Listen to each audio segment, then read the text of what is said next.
Good evening and welcome to Doordarshan Kendra Kohima. I am Zajinyo Mehta with the news. First, the headlines. Prime Minister Narendra Modi addresses a joint session of Ethiopian Parliament.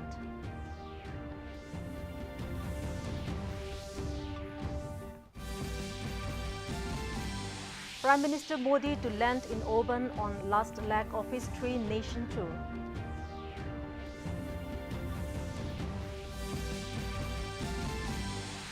Union Railways Minister Ashwani Vaishnaw says there has been steep decline in number of accidents.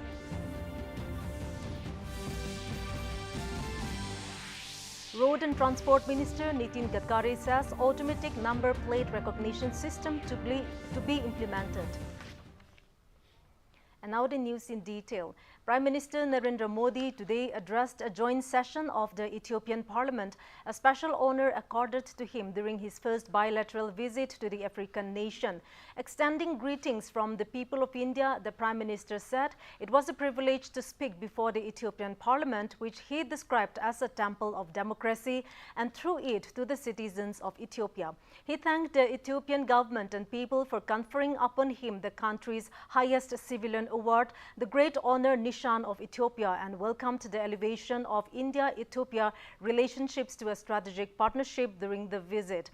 Highlighting the deep-rooted civilizational links between the two countries, Modi noted that both India and Ethiopia draw strength from ancient wisdom while pursuing modern aspirations. He pointed out that India's national song Vande Mataram and Ethiopia's national anthem both refer to the land as mother, reflecting a shared cultural ethos. Recalling the historical bonds between the two nations, the Prime Minister referred to the role played by Indian soldiers who fought alongside Ethiopians during the country's liberation in 1941.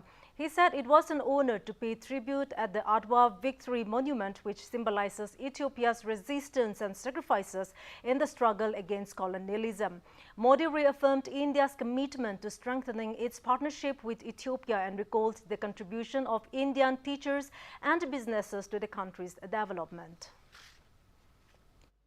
The Global South is writing its own destiny, and India and Ethiopia share a vision for it. Our vision is of a world where the Global South rises not against anyone. Prime Minister Narendra Modi today laid wreath at the Adwa Victory Monument in Addis Ababa, paying tribute to Ethiopia's historic victory in the 1896 Battle of Adwa, which symbolized African resistance to colonialism and safeguarded the country's independence. The Adwa Victory Monument is a contemporary complex commemorating Ethiopia's triumph over Italian forces. It houses a museum featuring artifacts, weapons, and historical dioramas, along with conference halls, an amphitheater and a library, and serves as a cultural research and tourism center, highlighting Ethiopia's heritage and the global struggle against colonial rule. Modi also visited the Adwa Museum, where officials briefed him on Ethiopia's history and the significance of the Battle of Adwa. Highlighting the visit, Ministry of External Affairs spokesperson Randhir Jaiswal said in a post on X, PM Narendra Modi laid a wreath at the Adwa Victory Monument in Addis Ababa, honoring Ethiopia's enduring spirit of resistance and sovereignty, a tribute to the heroes of Adwa and a salute to Africa's proud legacy of freedom, dignity, and resilience. Prime Minister Narendra Modi will arrive in Oman's capital Muscat this evening on the last leg of his three-nation tour after concluding his visit to Jordan and Ethiopia. The Prime Minister is visiting Oman at the invitation of the head of state of the Sultanate of Oman, Sultan Haitham bin Tariq. The Prime Minister's visit spoke to the Indian ambassador to Oman, G.V. Srinivas, in Muscat. Srinivas said both the nations condemn terrorism in all stations and are connected with each other to fight this menace.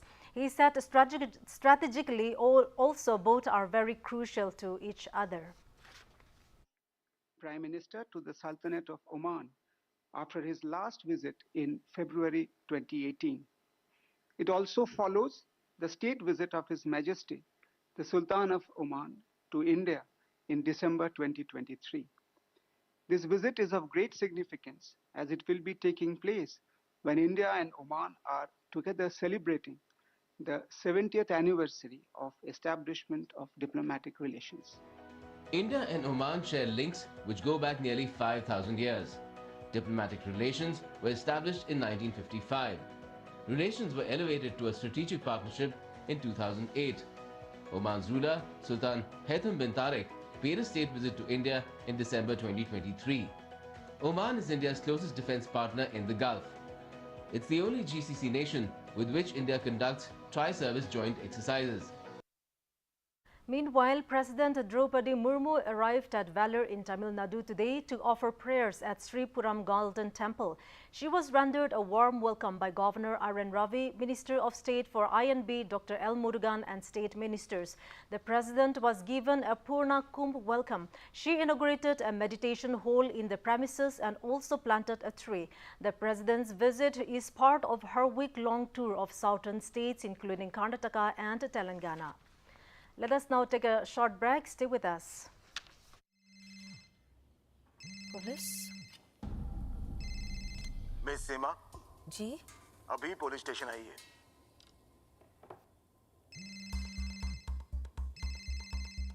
रुकिए वरना घर आ जाएंगे। क्यों? लेकिन मैं अकेले दूसरे कमरे में जाइए। आपका बेटा हमारे कस्टडी में है और आप डिजिटल अरेस्ट में हो। Digital arrest? 1 लाख दो, बच जाओगे। इतने पैसे? अच्छा ठीक है, एक लिंक भेजिए।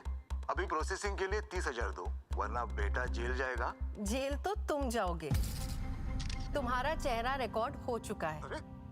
डिजिटल अरेस्ट जैसा कुछ नहीं होता। ये सब फ्रॉड है। इसीलिए पैनिक ना करें। पुलिस, बैंक, आरबीआई इत्यादि के नाम पर आने वाले साइबर अपराधियों के फोन या वीडियो कॉल से सावधान रहें।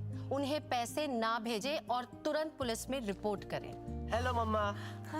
आरबीआई कहता है जानकार बनिए, सतर्क रहिए। Welcome back to the news, and moving on, Lok Sabha has taken up the Sustainable Harnessing and Advancement of Nuclear Energy for Transforming India Bill 2025 for consideration and passing. The bill is aimed at the development of nuclear energy and ionizing radiation for nuclear power generation for the welfare of the countrymen. It also seeks to provide a robust regulatory framework for its safe and secure utilization.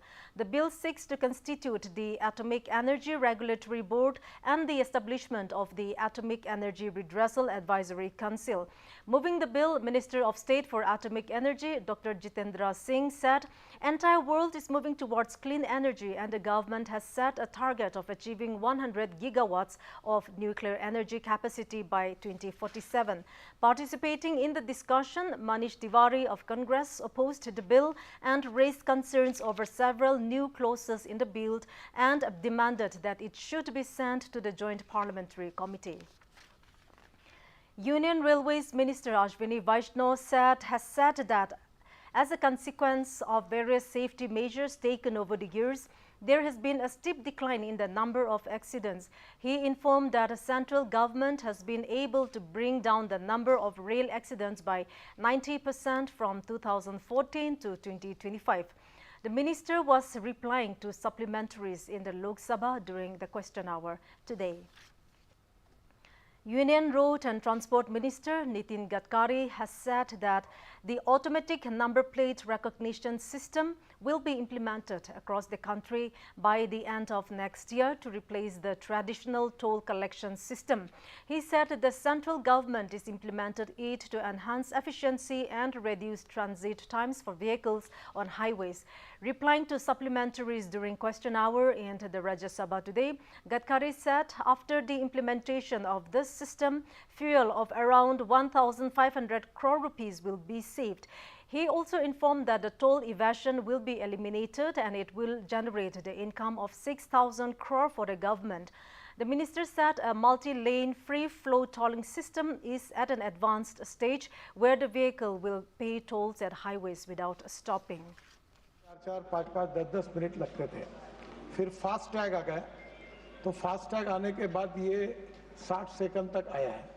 अब fast tag के जगह पर ये multi lane free flow आने के कारण 80 maximum 80 kilometre के speed से गाड़ी चली जाएगी तो टोल नाके पर कोई रोकेगा नहीं, कोई पूछेगा नहीं, कोई बताएगा नहीं। तो ये इसके कारण वेटिंग पीरियड लगभग 0 करने का हमारा प्रयास है।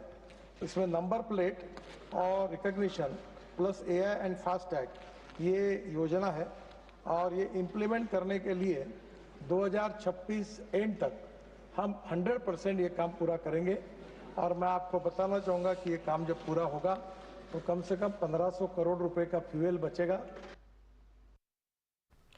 On deletion of 58 lakh names from the electoral roll after the SIR in West Bengal, State BJP President and Minister of State for Education Sukanta Majumdar has said there are more than 1 crore suspicious voters being reported by the media in Bengal.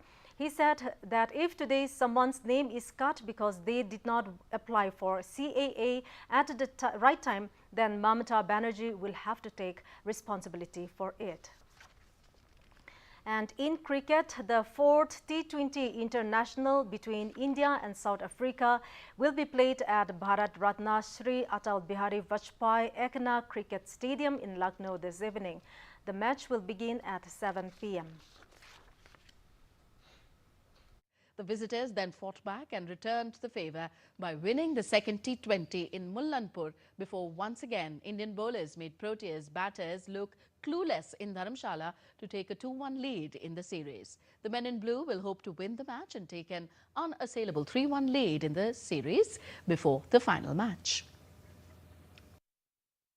Look at the weather reports of the district headquarters of Nagaland. Kohima today recorded a maximum temperature of 20 degrees Celsius and a minimum temperature of 7 degrees Celsius, while Dimapur had a maximum temperature of 25 degrees Celsius and a minimum temperature of 11 degrees Celsius. Wokha experienced a maximum temperature of 21 degrees Celsius and a minimum temperature of 11 degrees Celsius. Mokokchung had a maximum temperature of 22 degrees Celsius and a minimum temperature of 7 degrees Celsius. Mon had a maximum temperature of 23 degrees Celsius and a minimum temperature of 9 degrees Celsius. Towards the east, Twinsang had a maximum temperature of 17 degrees Celsius and a minimum temperature of 4 degrees Celsius. Zinebuto had a maximum temperature of 20 degrees Celsius and a minimum temperature of 6 degrees Celsius. Phak had a maximum temperature of 18 degrees Celsius and a minimum temperature of 5 degrees Celsius. That's all for the weather report.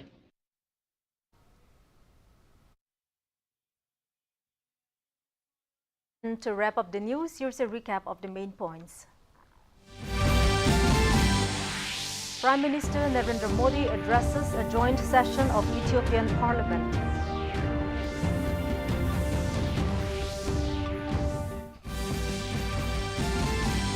Prime Minister Modi to land in Oman on last leg of his 3-nation tour.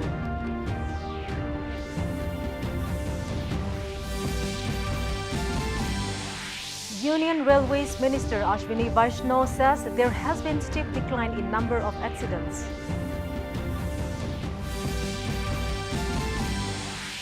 And Road and Transport Minister Nitin Gadkari says automatic number plate recognition system to be implemented. And with this, we have come to the end of this evening's bulletin. Thank you for watching. Have a very good night.